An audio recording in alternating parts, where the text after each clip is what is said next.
lamang ang sasabihin ng Bicolano kapag nalaman nilang walang malasakit sa kanila ang mismong representative nila sa gobyerno. Congressman Lagman, do not be anti-poor. Ang pera ng tao nararapat lamang ibalik sa tao. Mahiya kayo sa mga constituents ninyo. Mahiya kayo sa mga milyon-milyong Pilipinong natutulungan ng programang ito.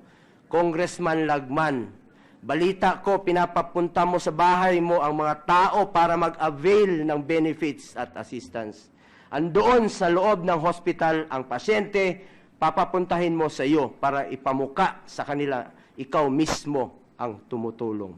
Nasa hospital na, pinapahirapan mo pa. Pasensya na, pero hindi ganyan ang asal ng isang totoong lingkod bayan. Hindi ganyan ang serbisyo